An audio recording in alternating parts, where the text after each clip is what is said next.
Οι γυναίκες οδηγοί έχουν κάποια κοινά σημεία. Όπως ότι κάθονται όλες με τον ίδιο τρόπο. Η θέση όσο πιο κοντά γίνεται στο παρμπρίζ, το βλέμμα καρφωμένο μπροστά, το αυτοκίνητο κινείται λες και έχει λόξιγκα και ο χάρος ξεκινά.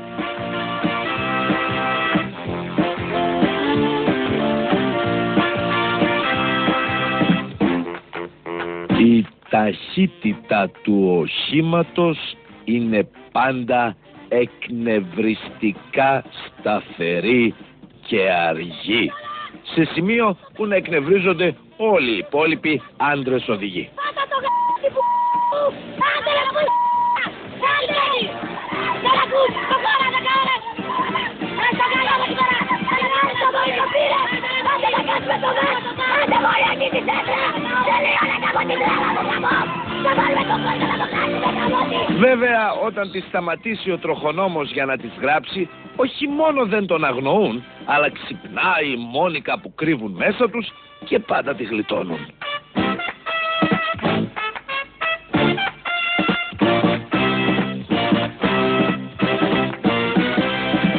Μια άλλη πονεμένη ιστορία για τις γυναίκες στο τιμόνι, αλλά περισσότερο για μας τους υπόλοιπους, είναι το παρκάρισμα.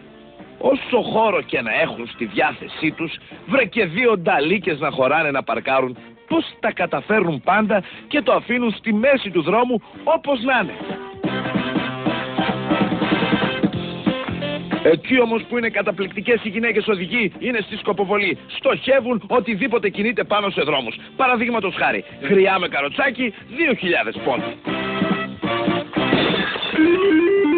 Παππούς με μπαστούνι, 3.000 πόντι και τα λοιπά. Ωραία τα αστεία κυρίες και κύριοι, αλλά οι γυναίκες οδηγοί αποτελούν απειλή για τους ανυποψίαστους πεζούς. Έτσι η ελληνική πολιτεία πήρε 2 ριζικά μέτρα.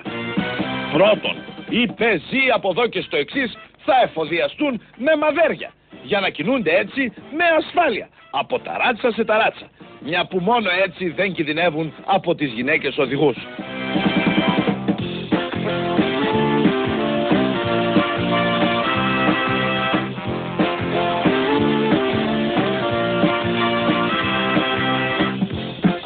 Και δεύτερον, ειδικά εκπαιδευμένοι ελεύθεροι σκοπευτές θα ακροβολίζονται στα φανάρια και θα εξαφανίζουν οριστικά το πρόβλημα γυναίκα οδηγός από τους ελληνικούς δρόμους.